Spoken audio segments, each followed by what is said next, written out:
In the desolate outskirts of a town, where dreams typically withered alongside hope, a dilapidated building loomed, its fading sign barely legible. Smith's Aquatic Wonders, it read. A former pet store now reduced to a mere shadow of its once vibrant existence. The windows were grimy, obscuring whatever lay within, while the cracked facade whispered tales of neglect and abandonment. But for Rosa Almeida, a single mother with nothing to her name but a tattered backpack and her 7-year-old son Leo, the shop was an unexpected lifeline. Rosa had spent the last 2 years battling against the tide of homelessness, her spirit worn by relentless struggles. After fleeing an abusive relationship with her ex-partner, Tomas Ferreira, she had managed to keep Leo safe, but at a cost. Their lives were a series of temporary shelters, cramped motel rooms, and the cold, hard ground beneath her. Rosa dreamed of stability, a place she could call home, where her son could thrive and feel secure. When she stumbled upon the listing for the abandoned pet store, a mere $50 for a lease, her heart raced. Could this truly be our chance? She whispered to herself, hope darting through her veins like adrenaline. The place was filthy, cluttered with remnants of a past life. A rusted aquarium here, a broken fish tank there. But Rosa saw potential. She envisioned a space where she could start anew, perhaps selling fish to the locals and creating a small sanctuary for her son. Yet lurking in the shadows, both literally and figuratively, was Tomas. He was a tempest of rage and possessiveness, entrapped in addiction and bitterness since Rosa had left him. He had sworn to track her down, to prove that abandoning him was a mistake she would regret. As Rosa began to clean the shop, scrubbing away years of grime, she felt a chill creep up her spine. The walls, stained with the remnants of neglect, seemed to pulse with memories of laughter and life. But all she could think of was the growing dread of her past resurfacing. The day she officially moved in, the air was thick with the smell of mildew and dust. Rosa set to work immediately, scrubbing the floors and clearing away the debris. Leo, fascinated by the endless trinkets and abandoned fish supplies, darted from one corner to outro, his laughter a beacon of innocence amidst the decay. Rosa watched him, her heart swelling with love and determination. She would make this place their home, no matter the odds stacked against her. As dusk fell, the store took on an eerily beautiful glow. The remnants of aquariums lined the walls, casting distorted shadows across the floor.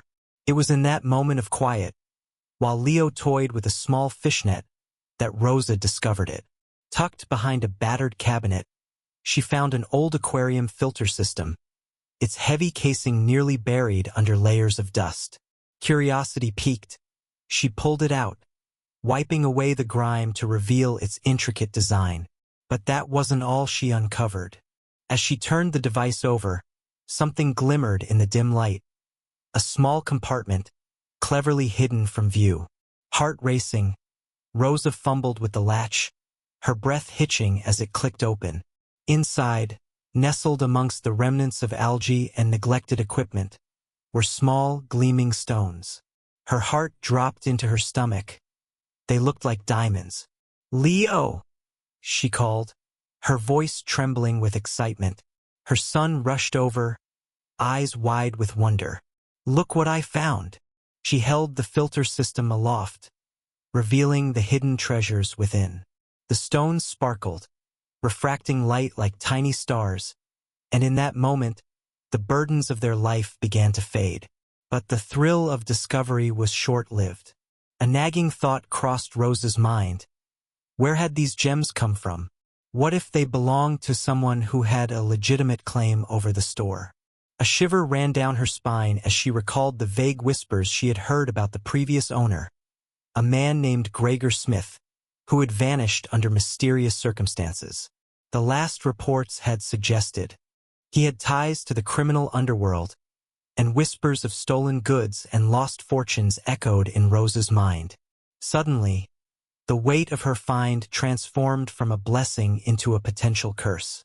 Could Tomas somehow find out about this? Would he see the diamonds as a means to exert power over her once more? The questions gnawed at her. She could not let her past catch up with her. She had to protect Leo at all costs. Determined to navigate this treacherous path, Rosa knew she had to be strategic. The diamond-encrusted filter system could be her ticket to a brighter future, but it also held the potential for danger. As she slipped the filter back into its hidden space, she felt a surge of resolve. Whatever it took, she would safeguard her son and this newfound opportunity. In the shadows outside the store, hidden beneath the overgrown foliage, Tomas watched. His eyes glinted with malice. He had found Rosa once before. It wouldn't be long before he discovered her secret. The thrill of the hunt was like a drug to him, and he was ready to reclaim what he believed was his at any cost. Rosa had unwittingly opened a Pandora's box filled with hope, fear, and a mystery that swirled around her like a tempest. As she locked the door behind her, sealing off the remnants of the day, she felt the weight of her choices settle heavily on her shoulders. The stakes had never been higher, and the real struggle was only just beginning. What would she do next? Would she dare to uncover the truth behind the diamonds, or was ignorance bliss in a world where survival was the only goal? Rosa took a deep breath, the chill of the forgotten pet store still clinging to her skin. She had closed the door, but the mystery of the aquarium filter system loomed large in her mind. The potential wealth promised by the diamonds was intoxicating, yet the reality of her situation grounded her. She was a single mother, homeless, with responsibilities that weighed heavily on her heart. Just as her mind began to spiral with possibilities, the sharp ring of her phone shattered her thoughts. "Rosa, where are you?" The voice on the other end was unmistakably Leo's, smooth yet laced with an urgency that sent a shiver down her spine. "I'm, just taking care of some things," she managed, her heart racing. "Listen, you need to come back to the shelter. I've got news that you won't want to miss." Leo pressed, but Rosa could detect a hint of something untrustworthy in his tone. "I can't right now, Leo.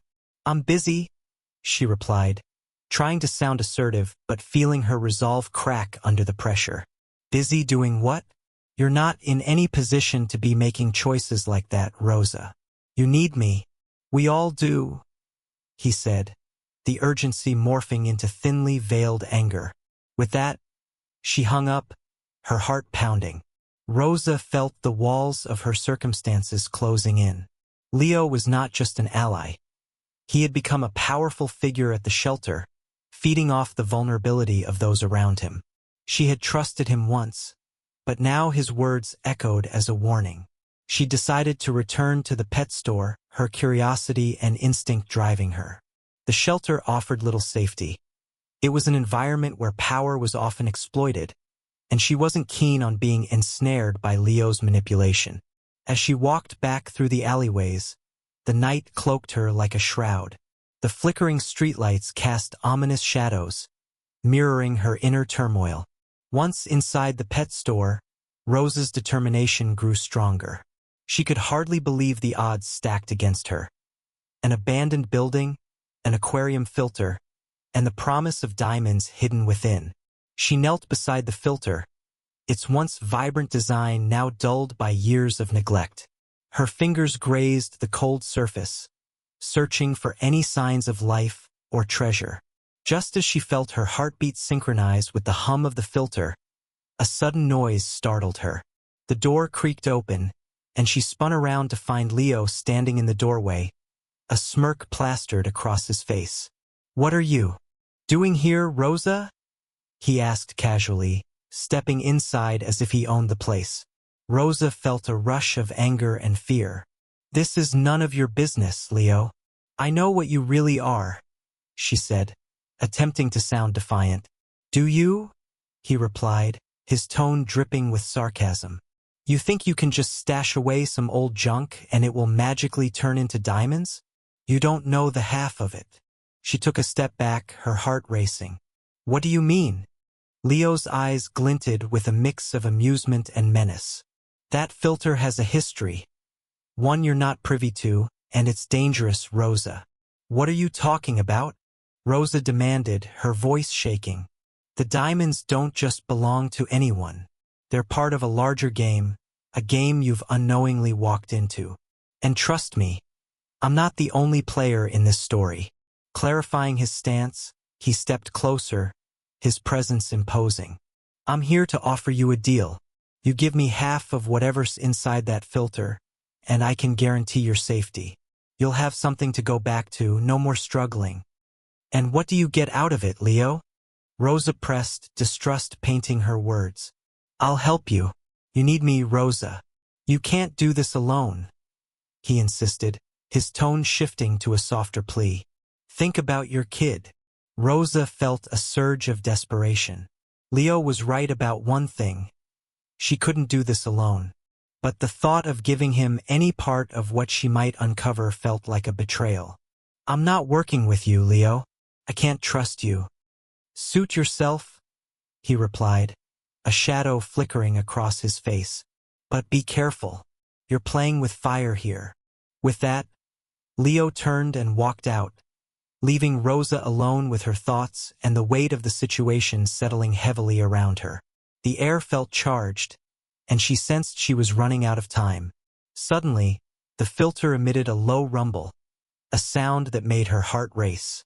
She knelt again, her fingers fumbling at the screws that held the top in place. The stakes had never felt higher. She needed to know what lay within. As she worked to loosen the screws, a noise outside the store made her freeze. Footsteps approaching. Rosa's instincts kicked in. She quickly grabbed a nearby metal rod, a remnant from the broken shelving, ready to defend herself if needed. The door flew open, and in stepped two men, both wearing dark jackets. The familiar menace radiated from them, and panic surged in Rosa's veins. "What are you doing here?" one of them demanded, eyeing her suspiciously. "I'm just cleaning," she stuttered, her grip tightening on the makeshift weapon. "Cleaning? In a place like this?" The second man scoffed, moving closer. "You don't belong here, lady." Rosa's heart raced as she backed away, her mind searching for an escape route. The filter was unfinished. She had to protect her discovery, but now she was in a precarious situation. "Stay back!" she shouted, brandishing the rod. Laughter echoed around her, mocking her desperation. "You think that's going to save you?" one of the men taunted. The tension hung thick in the air, and at that moment, Rosa realized she was caught in a web of danger, both from Leo and these newcomers. She had to find a way out. The diamonds, the truth, everything was on the line. Her fight for survival had only just begun. Rosa stood in the dimly lit back room of the abandoned pet store, her heart racing as she confronted Leo. The glimmer of the diamonds, hidden beneath the aquarium filter system, reflected in her eyes, a bounty that could change everything. Leo, with his imposing stature and piercing gaze, loomed before her, a mixture of disbelief and desperation in his expression. "Rosa, you don't understand what you're dealing with," Leo spat, his voice low and threatening. "Those diamonds belong to people far more dangerous than you can imagine. You need to hand them over and we can forget this ever happened." Rosa clenched her fists, her determination hardening with every word. "No, Leo. These jewels are my chance. A chance for a better life for my children. I won't let you take this from me." The wariness in her voice was palpable, yet beneath it lay a steely resolve. She knew this was more than just about diamonds. It was about her family's future. Leo's face twisted with rage. "You think you can just walk away with them? You have no idea who I am or what I'm capable of." His threat hung heavy in the air, but Rosa stood her ground, the weight of her children's future urging her on. Without warning, Leo lunged forward, intent on snatching the bag from her grasp. Rosa reacted instinctively, dodging to the side and knocking over a stack of old aquariums. Glass shattered and spread across the floor as Leo stumbled, momentarily disoriented. Seizing the opportunity, Rosa dashed for the door, her heart pounding in her chest. "Come back here," Leo shouted, regaining his balance and pursuing her. Rosa burst into the main store area, the dim light casting eerie shadows that danced around her. She could hear Leo's footsteps behind her, but fear fueled her adrenaline, and she sprinted towards the front door. Outside, the crisp night air hit her like a cold splash of water. She could see the stars twinkling above, a stark contrast to the chaos unfolding behind her. With the diamonds still clutched in her hand, she ran down the street, desperate for safety. In the immediate hours that followed, Rosa found refuge in a nearby diner, where she hid in a booth and tried to calm her racing heart. She watched the door anxiously, half expecting Leo to burst in at any moment. Instead, the hours passed slowly. With every sip of her lukewarm coffee, she began to breathe easier, realizing she had escaped, at least for the moment. After a sleepless night filled with anxious glances towards the door, Rosa was finally able to return home. The early morning sun cast a warm glow over her modest apartment, and she let out a sigh of relief. She had secured the diamonds, a fortune that could provide for her children and pull them away from the edge of poverty.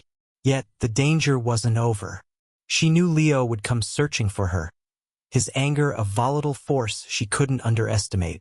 In the weeks that followed, Rosa took the necessary precautions. She changed her routines, avoided familiar patterns, and kept the diamonds hidden.